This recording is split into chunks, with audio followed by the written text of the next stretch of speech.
Good morning friends, welcome you to Khera park और इनके शहीद भगत सिंह पार्क। ये इस काम में मैं भिड़ा था, अभी पूरा तो हुआ नहीं। देखते हैं अगर थोड़ी ताकत बचेगी तो इसको पूरा करके जाएंगे। धूप है, पसीना निकल रहा है। ये हमारे पुराने मित्र हैं, पार्क में पहले सफाई में भिड़ते थे, बीच में निकल गए।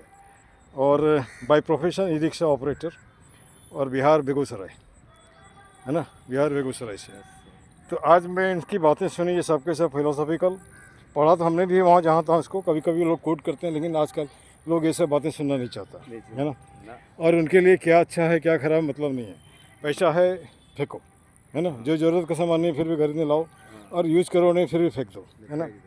तो आप कम से कम उस आदमी को देखो जिसको खाना नहीं मिलता है, उसके प्रति आप अन्याय कर रहे हो, है ना। गलत है कि नहीं। अगर उसी को बचा करके किसी को मदद कर दो, वो अपने रोज़गार कर ले, खड़ा हो जाता है, इससे बढ़िया काम क्या होगा। हाँ ठीक है, आगे बढ़े इसके पहले अपना नाम बताइए आप। राम नारायण पोद्दार। और मैं राम नारायण पोद्दार जी हैं। और पीछे ये हम इनको यहाँ इसलिए खड़ा कर रहे हैं, पीछे जो कूड़े का ढेर है इस पर अधिकारी लोगों का ध्यान देना चाहिए, और इसका कोई विकल्प खोजो। ये ठीक नहीं लगता है ना। ठीक। और पार्क का गड्ढा खोद के पार्क की गंदगी पार्क में रख दो, ये कोई लॉजिक नहीं है ना। ठीक ना। उसके बाद प्लास्टिक जलाते हो तो पॉल्यूशन होता है। चलो आगे बढ़ते हैं। तब अब होता है कि एक उम्र के बाद शरीर जवाब देने लगता है, और ज़बरदस्ती हम लोग काम करना चाहते हैं। उसकी कोई मजबूरी है। एक मजबूरी है अपने आप को फिट रखो। या घर में चुपचाप बैठे रहोगे तो बोलो बुढ़ा खाली बैठ के खाता है ना, और खाली भाषण देता रहता है, ये भी होगा। तो अपने आप को व्यस्त रखो, जब तक शरीर में ताकत है कुछ न कुछ करते रहो। कोई ज़रूरी नहीं कि हर बात को पैसे के लिए तोलो, है ना। जब तक होगी जिंदगी, फुर्सत में होगा काम से। बहुत बढ़िया, ऐसा निकालो, ध्यान करो प्रोग्राम में। बहुत बढ़िया। अच्छा, आप जैसे मान लीजिए कि जितनी भी ज़िंदगी आपने काम किया, तो अभी जैसे बता रहे हैं घर का किराया से पैसे कुछ मिल जाते हैं। ठीक। तो फिर से वही सवाल है, मैं पुराना लोगों से पूछता है, दिल्ली में कब आए थे आप? दिल्ली में सन 1992-93 92-93 में। तो लंबा समय हो गया। हाँ, लंबा। इस लंबे समय में दिल्ली में क्या खोया और क्या पाए? देखिए, खोए तो बहुत कुछ है, पाए भी बहुत कुछ। हाँ, तो कुछ एग्जाम्पल सब बहुत नहीं, सब तो नहीं पूछेंगे। जिंदगी में बहुत सी कठिनाइयाँ आया था। उस कठिनाइयों को झेलते हुए, सहन करते हुए आगे आगे बढ़ सके। ठीक है। किसी तरह मेहनत करके, मजदूरी कर करके, आप लोगों के आशीर्वाद से, ऊपर वाले की कृपा से छोटा सा अपना मकान है। उसमें हम रहते नहीं हैं फिलहाल, इसलिए कि थोड़ा गली है। मैं कहीं और किराए पे रहता हूँ, लेकिन वो किराया आकर हम इसमें एडजस्ट कर लेते हैं। ठीक। मैंने 2 लड़की की शादी भी की है। दोनों लड़के अपने ससुराल में बस रही हैं। खुश है। हाँ, चलिए, और क्या चाहिए? और क्या चाहिए? बड़ी वाली को 2 लड़की 1 लड़का है, छोटी वाली को 1 लड़की 1 लड़का है। ठीक। 1 लड़का है, अभी 22-23 साल का है। वो ऐसी बिजली का काम करता है। मैं रिक्शा चलाता था, कुछ मेरा ऐसा हादसा हो गया अपने आप, इसलिए मैं नहीं कर पाया, क्योंकि शरीर से नचार हो गए। अभी 10-11 महीने होने जा रहा है। अब ठीक हो रहे हैं, ऐसी बात नहीं है, भगवान की दया से ठीक हो रहे हैं। तो इसमें क्या है कि मेरे अभी गाड़ी का लेने की सोच रहे थे, क्यों दूसरा काम कभी किया नहीं, थोड़ा करने में ऐसा लग रहा है। करेंगे तो हो जाएगा, लेकिन ऐसा हो रहा है। इसीलिए मैं जो काम कर रहा था उसी काम को करना चाहते थे, इसीलिए मैंने रिक्शा बुक करा दिया। लाइसेंस बनवाने का मैं इसको अप्लाई कर दिया, लाइसेंस बन रहा है। 1 महीने में रिक्शा आएगा, फिर अपना काम जो है चलता रहेगा। भगवान जैसे समय काटे वैसे कटेगा। जाहे विधि राखे राम, ताहे विधि रहिए, सीताराम सीताराम सीताराम कहिए। ठीक। जिंदगी में कर्म से बढ़कर कुछ नहीं है। बहुत बढ़िया। कर्म अच्छा करेंगे अच्छा ही होगा, बुरा करेंगे तो बुरा ही फल मिलेगा। क्योंकि भगवान कृष्ण ने गीता में कहा था अर्जुन को, कर्म तुम अपनी चिंता मत करो, तुम अपने आप की चिंता मत करो, न तो अपनी समाज की चिंता करो, न तो रिश्तेदार को चिंता करो, सिर्फ कर्म करो। ठीक। कर्म का फल देने वाला ऊपर वाला है। तो अपना कर्तव्य करो, तो अपना कर्म करो अर्जुन। ये मत सोचो कि मेरा चाहे वो ताऊ है, चाहता है, ये है वो है, ये तुम्हारे कोई काम का नहीं है। अगर तुम्हारे काम करता है तो तुम्हारे साथ होता है। अभी वो तुम्हारे साथ नहीं है, जो तुम्हारे साथ है वही अपना है, जो तुम्हारे साथ नहीं वो अपना नहीं है। और सिर्फ तुम्हारा साथ अपना शरीर है और परमात्मा है, दूसरा कोई नहीं है। इसलिए तुम कर्म करो, फल की चिंता मत करो। इसीलिए हर इंसान को चाहिए कि जो मेरा कर्तव्य होता है वो कर्तव्य करते रहे, बच्चों का शिक्षा दे, ज्ञान दे। ठीक। ज्ञान नहीं ले अलग बात है, लेकिन मैं अपना कर्तव्य करेंगे। वो तो आजकल का ज़माना है कि हम कहेंगे अच्छी बात तो उसको अच्छा नहीं लगेगा, वो अपना ही करेगा। ठीक। लेकिन मेरा समझना कर्तव्य है, ठीक। मेरा काम करना कर्तव्य है। कल का अगर हम बैठ जाते हैं तो घर में तानाशाही होगा, काम नहीं करता है, ये है वो है। तो इससे अच्छा है कि कुछ करते रहने से कि समाज की नज़र में रहता है, घर के नज़र में रहता है, ये कुछ कर रहा है, जितना हिम्मत है उतना तो कर रहा है ना। अभी मैं फिलहाल देख रहा हूँ इस समय में अधिकतर हमारे समाज में छोटे वर्ग का, बड़े वर्ग को तो पता ही नहीं चलता कि वो कैसे रहता है, कैसे क्या करता है, क्योंकि वो अपना अंदर की बात अंदर ही झेल लेता है। लेकिन छोटे वर्ग क्या है, जैसे कहता है कि छोटा छोटा नदी में पानी आता है तो उबाल बढ़ जाता है, उसी प्रकार छोटे जो परिवार होता है वो थोड़ा थोड़ा सी परेशानी होता है तो उसके घर में है ना बड़ी बड़ी संकटें पैदा हो जाता है, लड़ाई झगड़ा हो जाता है, वो समाज तक भी फैल जाता है। लेकिन बड़ों घर में ऐसा नहीं होता। ठीक है, क्योंकि उसके पास ज्ञान है, बुद्धि है, इसलिए वो अपना ज्ञान बुद्धि अकल से काम लेता है। लड़ाई झगड़ा होता है अपना आपस में मिल मिला करके किसी समाज को अनुभव होने नहीं देता। और जो कम पढ़े लिखे जिसके पास ज्ञान नहीं है वो थोड़ा सा भी होता है तो अपने आप इतनी आवाज़ तेज निकलता है, 10 समाज में घुस जाता है कि इसके घर में कुछ तांडव हो रहा है, वो समझ जाता है। दूसरी बात क्या है कि आजकल समय में जो पैसे उपार्जन करते हैं वो अगर ढंग से अगर परिवार के पीछे, बच्चे के पीछे खर्चा करे तो बच्चे और परिवार खुश रहेगा। लेकिन उसमें क्या करते हैं ये लोग, कुछ दारू पी लेते हैं, शाम को दारू पिए, घर में गए, बीवी को गाली दिया, बच्चे को गाली दिया।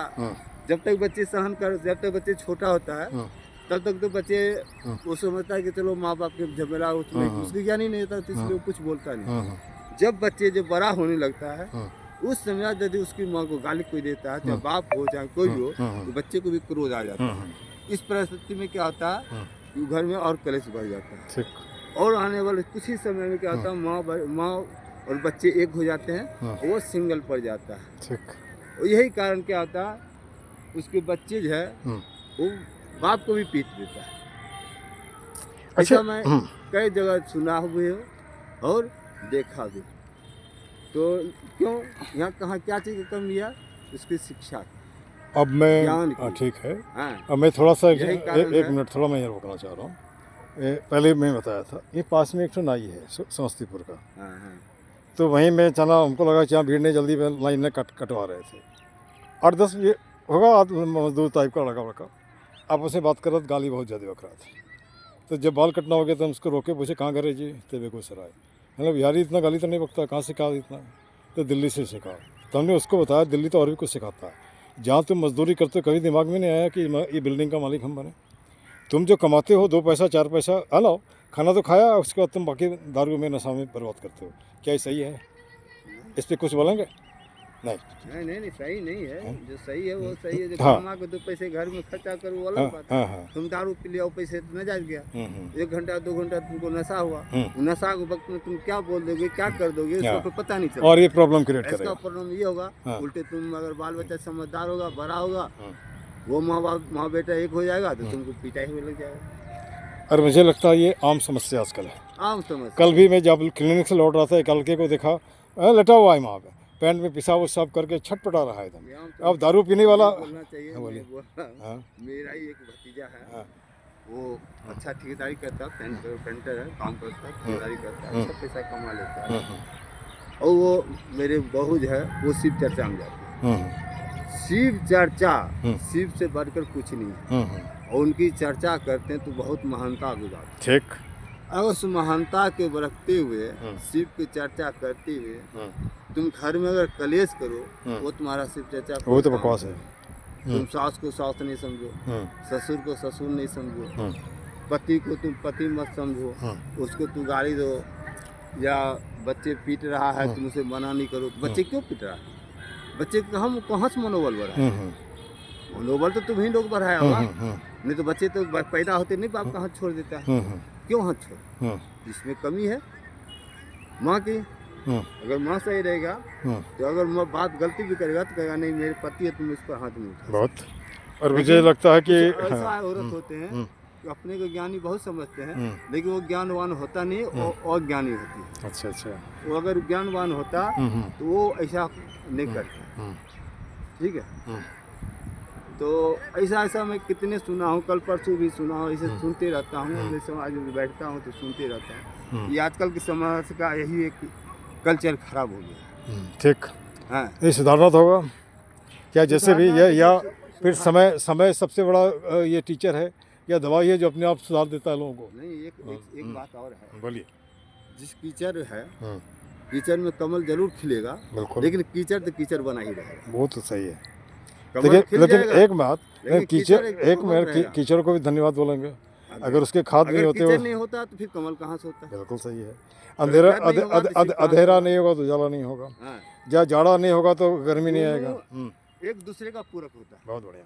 जिस तरह एक पति को पत्नी की आवश्यकता होता है, एक नर को नारी की आवश्यकता होता है, उसी प्रकार हर चीज को, हर चीजों को पूरक होता है। बहुत बढ़िया। किसी में गुण भी होता है, किसी में अवगुण अवगुण होता भी है। होता है। इंसान में भी गुण अवगुण सब होता ये है। दोनों ही चाहिए, राम और रावण साथ लेकिन में। लोग दूसरे का अवगुण निकालते हैं, हम्म, अपने अवगुण नहीं निकालते हैं। बहुत बढ़िया। अगर अपने आप को अवगुण निकाल दिया, उससे बड़ा महान कोई नहीं। ठीक, जैसे कबीरदास जी कहते हैं, बोलिए। ये ऐसा श्लोक है, हम्म, बुरा जो देखन को मैं चला, करा, बुरा न न मिला कोई, कोई, जो दिल ढूंढा आप ना आपना, मुझसे मुझसे बुरा बुरा न न कोई। ठीक, बहुत बढ़िया, इंसान यदि एक दूसरे को बुराई करता तो पहले अपने आप को सोचना चाहिए कि हम कैसा है। बहुत बढ़िया। जो वो सोच लेगा कि हम कैसा है, तो वो जिंदगी में किसी का बुराई नहीं ठीक। करेगा। आजकल वही है ना, अजगर गगरी छलकल जाए, हाँ हाँ, थोड़ा सा ज्ञान हो गया तो कहता हूँ बहुत बहुत बुद्धिमान हो बढ़िया। गया। अरे जो बुद्धिमान होता है ना, उसके मुंह से जवान नहीं निकलता है, उसका सर कभी उठता नहीं, सर झुका रहता है। जैसे कि ठीक। पेड़ का बरगद का पेड़ हो गया, पीपल का पेड़ हो गया, जो छायादार पेड़ होता है ना, वो कभी तनता नहीं, झुका रहता है। या फलदार पेड़ भी। हाँ, जितने फलदायक फल होता है वो झुका रहता है, अपने को कभी तनता नहीं, क्योंकि उसके पास अहंकार नहीं है। नहीं होता है। और जो अहंकार होता है, जैसे कि पेड़ बड़ा हुआ तो क्या हुआ, जैसे पेड़ खजूर, पंछी को छाया नहीं, फल लागे अति दूर, वो तो बड़ा हो गया। चलो कोई बात नहीं, उसमें फल भी है, हाँ। लेकिन उससे जनता आम आदमी को कोई फायदा नहीं है, क्योंकि उससे छाया ही नहीं मिलता है। अब चलिए मैं यहाँ से कुछ थोड़ा सा जिस जगह खड़े हैं, ये तो आम आदमी की बात हो गई। ये पार्क 3 साल पहले हम लोग लगभग मिले हैं, लगभग 3 साल पहले, 3 साल से हो गया। कितने का फ़र्क लग रहा है और क्या चाहिए इसमें? देखिए, किसी भी ये जो चीज़ का सच है वही बोलिए आप, और ये नहीं सच कि ये है हाँ कि किसी भी चीज़ का जितना भी विकास कीजिए तो कुछ न कुछ कमी हो ही रहेगा। जाता है। शुरू तो करो आप। एक मकान बनाते हैं तो मकान में बहुत खर्च कर करके टाइल पत्थर वो को लगा दिए, फिर कुछ दिन बाद एक तो अरे यार इतना के ये रह गया। उसी प्रकार औरत का भी श्रृंगार है, कितना भी लाग दे दो तो वो भी कहेगा कुछ न कुछ कमी रह गया। तो चाहे पार्क हो, चाहे कुछ भी हो, चाहे नदी हो, नाला हो, कुछ भी हो, प्राकृतिक हो चाहे दैनिक हो, हर चीज़ को पूरा करने के लिए कहीं न कहीं कमी हो ही जाता है। कमी कभी पूरा नहीं होता है, नहीं होता। जितना भी कीजिएगा उतना ही। नहीं, फिर भी कम। जो आपको एकदम दिख रहा है लेकिन उसको बताइए। इससे क्या होता है, जैसे कि पहले लोग ज़्यादा कल्चर नीचे थे और थोड़ा सफाई की तरफ चल गया, थोड़ा आगे बढ़ा, तो विकास तो हुआ है, प्रोग्रेस तो हुआ है, और वो धीरे धीरे और होता ही रहेगा। ठीक। हाँ, अगर उसमें आज भी नहीं करेंगे तो जो भी विकास हुआ वो भी फिर खत्म वैसे हो जाएगा, वैसे हो जाएगा। हाँ, ठीक। तो आदमी जागरूकता चाहिए, कर्तव्यशील चाहिए, कर्मशील चाहिए, तभी आगे है तो विकास होगा। आपका ही लाइन कोट कर रहा हूँ, कर्मण्येवाधिकारस्ते मा फले कूचदासनम, है ना? तो इसीलिए अपना आदमी को कर्तव्य करेंगे। पेड़ बहुत अच्छा। लगाना आजकल बहुत अच्छा जरूरी, बात है, एकदम क्योंकि जरूरी पेड़ है। बहुत कट गए हैं और पेड़ से ही हमें अरे ऑक्सीजन वो- प्राप्त होता है। न्यूज़ दिखाई रहा है, हाँ, पहाड़ ढह करके नीचे आ पेड़ रहा से है। हमें ऑक्सीजन प्राप्त होता है। तो जब ये पेड़ की दुनिया, जो पहले पेड़ था वो पेड़ आधे से ज़्यादा खत्म हो चुका है, इसीलिए कहता है बेटी बचाओ पेड़ लगाओ, बेटी पढ़ाओ पेड़ लगाओ। और ये भी बोलिए ना, आधी रोटी खाएंगे लेकिन बच्चों को पढ़ाएंगे। आधी रोटी खाएंगे, बच्चों को पढ़ाएंगे, बहुत बढ़िया। हम बदलेंगे, युग बदलेगा। बिल्कुल युग सही। निर्माण कैसे होगा? बहुत बढ़िया। युग निर्माण कैसे होगा? मानव के नेतृत्व से। हाँ, भूल रहे हैं। हाँ, प्रज्ञा के बारे में कुछ बताइए, हाँ, प्रज्ञा के विषय में। गायत्री मिशन। नहीं, प्रज्ञा जो है ना, गायत्री से जो है, तो प्रज्ञा जुड़ा हुआ है ना उसमें। आप बताए थे उस दिन के गायत्री शक्तिपीठ से भी जुड़े हुए हैं, हम हाँ, बदलेंगे ऐसा है। युग बदलेगा, है ना। प्रज्ञा एक ऐसा चीज है कि किसी भी चीज का जो आत्म ध्यान करते हैं, प्रज्ञा ज्ञान को उसे- कहते हैं। उसे हम प्रज्ञा कहते हैं। ठीक। किसी भी आत्म ध्यान अच्छा। किसी भी आत्म मतलब धार्मिक ज्ञान को हम ग्रहण करते हैं, उसे हम प्रज्ञा कहते हैं। लेकिन उससे एक बात मिशन मैं भी बनता दिखा रहा हूँ, जैसे कि हमारा जो व्यक्तिगत अनुभव है, किसी व्यक्ति को पहली बार सुनते हैं तो लगता है बहुत बढ़िया, लेकिन लगातार 4-5 दिन सुन लेते हैं, देख के बतवा बार बार रिपीट करता है। मैं शिकायत नहीं कर रहा हूँ, वो श्री राम जी शर्मा जी ने ये कहा था, और हमारा कहने का मतलब उनके जाने के बाद आपने क्या किया, क्या नया निकाला उससे, कुछ नया तो करो। मैं शिकायत नहीं कर रहा हूँ, जो बोल रहा हूँ स्पष्ट बोल रहा नहीं हूँ। ये बात सत्य है। हाँ हाँ जो हाँ। हम हाँ जो रामा हमारे दो गुरु जी थे, हाँ। उसमें एक दादा गुरुदेव जी थे, हाँ हाँ। दूसरे गुरुदेव से पंडित श्री रामचंद्र आचार्य जी, अभी पांड्या जी, अभी पांड्या जी हैं, हाँ, पांड्या जी अभी हैं, अभी उपाध्याय जी हैं, कोई सा पता नहीं पांड्या जी हैं। पांड्या जी हैं। तो ये सब तो यहीं रहते हैं, शक्ति यहाँ पे शांति कुंज में। चलिए बढ़िया। लेकिन जो पहले जो विकास था हमारे गायत्री मिशन का, और उसमें विकास में ठप पड़ गया थोड़ा सा। पहले जो हम लोग के समय में जब चलते थे, हम लोग का जो विकास था उसमें अब ठप पड़ गया, क्योंकि इसमें कुछ ऐसा हो गया, एक नया पहले हमारे शिव चर्चा का उतना संचार नहीं था, कम था। अब हमारे शिव चर्चा का बहुत ज़्यादा हो गया, और शिव को सब मानते भी। चलिए कोई बात नहीं, इसीलिए हमारा एक सीधा हिसाब तो है। पहले जो हाँ। था, अभी भी है हमारे गायत्री परिवार का, अभी भी है, चल रहा है जहाँ तहाँ। लेकिन जो पहले था उसमें थोड़ी आधी सी हो गया है, लेकिन चल रहा है। ठीक। क्योंकि देखिए किसी भी चीज़ का है ना, शुरुआत जो होता है ना, बड़ी स्पीड में बढ़ता है, अब बार धीरे धीरे ब्रेक और हो जब जाता वो स्पीड हाई लेवल में चल जाता है तो धीरे धीरे लोगों पर आ जाता है। ठीक, बहुत है। ये बढ़िया। प्राकृतिक दिन है। ये तो कभी भगवान राम का हुआ, कभी कृष्ण का हुआ, कभी खाटू श्याम का हुआ, कभी बालाजी, समय समय पर है ना, किसी का ज़्यादा हो जाता है और किसी का घट जाता है। एक कम समय हो था जाता है। संतोषी माता का बहुत चल रहा था, अब संतोषी माता कम हो गई। बोल गए लोग हाँ, किसी कोने में। इसीलिए आदमी जिस समय जिसका अर्चा पर्चा हो जाता है तो लोग उसमें विश्वास आ जाता है, चलिए फिर वो अब मैं यहीं पे करते ख़त्म रहता है। करूँगा, लंबा होगा तो सुनेंगे नहीं, हमारा मतलब लोगों को सुनाना भी है ना। अब यहाँ पे जैसे मैं पार्क के लिए बना रखे हैं, जय हिंद जय भारत पार्क जिंदाबाद, है ना। गंदगी मुर्दाबाद, गंदगी फैलाने वाला भी मुर्दाबाद, चाहे आप दिमाग से फैलाओ या कूड़ा ला के फैलाओ, है ना। ये फिर से अपना नाम बता दीजिए। राम नारायण पोद्दार। राम नारायण पोद्दार जी हैं, इनको धन्यवाद, है ना। साधुवाद सब कुछ।